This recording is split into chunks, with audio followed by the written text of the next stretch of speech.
Are you ready to create a life you crave? Let's spin that doom loop of negativity into an upward success cycle and start living lucky. Good morning. I'm Jama. I'm Jason. And we are living lucky. We had an event over the weekend. Jason's Uncle Ben had a stroke. Yep. And he was flown to the cardiovascular unit near Orlando. And we, being in proximity, we automatically became the inner circle. Yes. So we drove to the hospital to become Just as kind of a support system for the family. the support system for the family. Actually, we just texted and said, hey, can we bring you some food? That's what we did. And next thing you know, we're at the hospital and it looks like he's in his last hours of life. Yeah. And so there are 6 of us. With Jason and I, we made 8, I think. Yep. It was Uncle Ben, his wife, his 2 kids, his brother and his wife, and us. And then Jason and I. Now, on the way there, I'm thinking, gosh, I don't have much experience with death or the Uncle moments Ben. before death or even Uncle Ben. I'm not really his inner circle. And so I'm thinking, gosh, I hope I say the right things. I hope this isn't awkward. I don't really know how to act.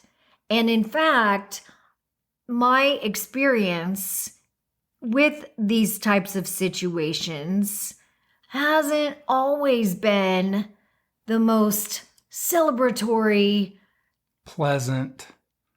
Like it's not a good feeling. It's not because on the Living Lucky podcast, we often talk about perception and how you perceive your circumstances. And many times people perceive death as something they don't want to go through. It's a worst possible outcome. Yes. Like, oh my gosh. It's like, I would rather die than do public speaking.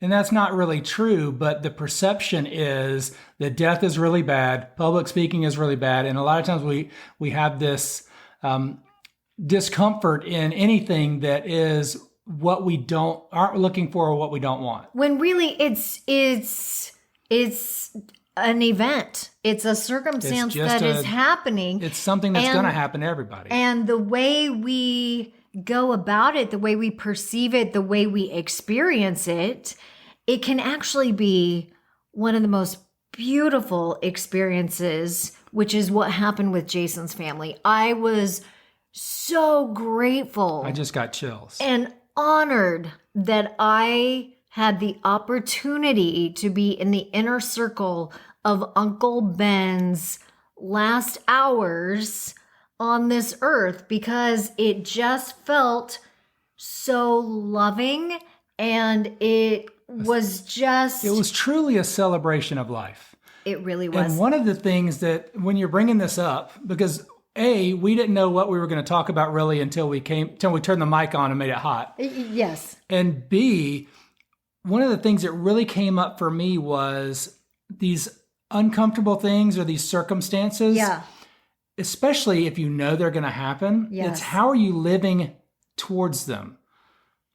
And Uncle Ben, like during the whole celebration of life, there are the stories and the moments that were discussed about this is really a homecoming for him, because it's such a faith-based family, and he lived every day with this love and peacefulness, and just kind of lived towards this end experience that turned into a peaceful, loving experience. And that's why I want to talk about this, is because I got to be almost an outsider. I've only met Uncle Ben twice. He's not really an uncle. He's actually a distant cousin of Jason's. And like I said, because he was flown to the cardiovascular unit near Orlando, we happen to be in proximity. So because I've only met him twice and we volunteered to take the family pizza, we're there. And of course they're like, well, come in here and you're in the inner circle. So You are family. I'm at the foot of the bed, and they say everybody gather around and everybody needs to touch Uncle Ben. So everybody's touching Uncle Ben. I'm touching his foot, and they need someone to play some music. Well, I happen to have Apple Music, so I volunteered to be the DJ. And I'm No playing ads. I'm playing music on my phone. So, I'm picking some songs, and I'm just, picking either what they request or what comes to me in the moment. And then I got to witness and hear the stories of how Uncle Ben has impacted people's lives and how he lives in the hearts of his daughter and his son and his wife and his brother and even Jason, and it was so beautiful that I got to hear people say out loud what they normally never tell people. Wow. What we normally never take the opportunity to actually say to one another.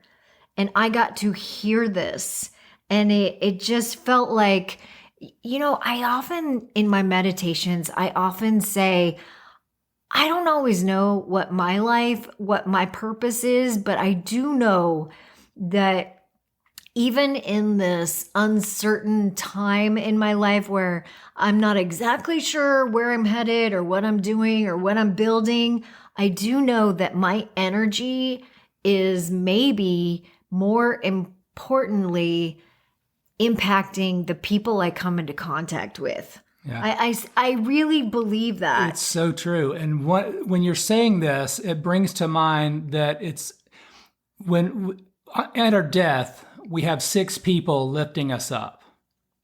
And that's typically 3 people down each side of the coffin, lifting us up and carrying us to our resting place. Oh, I've never thought of it that way. That's so interesting. And that's kind of what was surrounding Uncle Ben at his bed. 6 people and 2 dogs. And you mentioned that we should express these heartfelt thanks and what people mean to us in the present, like before death. Yes. So what would it be like if we had 6 people, we could think of those 6 people that have lifted us up at some point in our life and really impacted us. And how could we reach out to those people now while we're still here, while we have our mental and physical capacity to thank them and tell them, hey, this is what you've meant to me. And I know it may not have meant anything to you because you were just doing your job or being a parent or being a brother or being a friend or just being someone at the grocery store. But it meant something that day. Mm-hmm. And it affected me, and something in me changed. Like the Grinch. My heart grew 3 times this day. The Grinch? Yeah, so the Grinch at the end of all the things in Whoville, his heart grew 6 times that day or however many times it was. I've never seen that movie. Well, at the end, he was affected by the people in Whoville. Oh, okay. And I think that's where we need to get to is when you have that moment of, wow, that really meant something. It's worth more than a text. Yeah. And oftentimes we don't even text it. Like when that server at the restaurant goes above and beyond and you actually feel like a VIP right. or you feel like you had that special moment, we don't take the time to write a little note on the receipt that we leave with them and say, hey, you made my night special. Thank you so much. It meant something to me. Or even just thanks for making me laugh. Yeah, anything. Because sometimes people are going, I'm so profound. I'm putting so a lot of effort in, or I'm putting effort in, and I just want it recognized. I just want to be seen. Mm-hmm. I just want to matter to you. Yeah. And that's huge. I hear you. I remember calling my 9th grade drama teacher. Yeah. And just telling her, hey, I can't tell. I never Was mentioned this this the before. one you wanted to kiss? No, that was my chorus teacher. I just had to bring that up. My drama teacher wanted to kiss me. I'm just kidding, Miss Johnson. But Miss Johnson, Hello, I called her Mrs. up. Johnson. And I This said, is Jason Jelfer. I know you were just doing your job, but you tremendously impacted my life in a great way. And I don't know that I would be all that I am today without your influence. Yeah, I know. And it meant the world to her. I always feel like teachers. It made me cry. I always feel like teachers are underappreciated and undervalued and undertold. Yeah. They're undertold. And then by the time because we focus on the homework, we focus on all these other little things, not how it's making us grow, not how it's adding to our lives. We focus on the discomfort. Yes. Well, I just want to say I felt so privileged to witness all of it just was a really And I feel wonderful like we circle. I felt so all much got love. closer. I do too. And hearing the stories and then there would be some words of prayer and then some words of wisdom. And then at one point we started breaking out in song, just like on Wayne's World. One person started singing. Were you the one that started singing? I was the one that started singing. Okay, so Jason started singing out loud, and then next thing you know, other people started singing.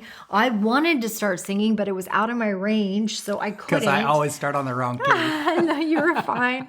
But, even Kim said she thought that we were going to start headbanging at one point because everybody was singing, and then we all started laughing after that. So there was laughter, there were tears, there were... And what's funny also is that it was love and joy, even in some of the tough stories. In some of the grieving too. It was like we were helping each other get through, and at the same time, it just was a celebration. It was I always say life is about, it's not all positive, even though we want it, we always say spin positive.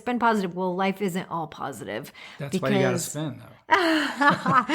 And it's about embracing the not so positive and finding the beauty in those moments as well. It's the radical gratitude, because in those moments, that's how we grow and that's how we learn and that's how we become the resilient, and we discover the strength and the perseverance within. And it's no clearer than when you lose a person that has made you, that's helped you lean into some of those things. Right? And I also feel like we need both the highs and the lows to help us discover not only the depth of who we are, but the widths of who we are, and also the spiritual sides of ourselves. And there's just so many different temperatures and energies, and I just loved it. Yes, It shifted from an uncomfortable event to a growth beautiful worthwhile life event. Celebration. Yes. It truly is a life celebration. And I know that there still is a transition period for the family. I also know that what I witnessed in that room was just truly exceptional. So I am very, very grateful. And I just wanted to talk about it today because sometimes the way we perceive things will make all the difference. Yeah. And we just talk about what we go through and what's real. Yes. Keep living lucky. Bye-bye. Take care. If the idea of living lucky appeals to you, visit us at startlivinglucky.com.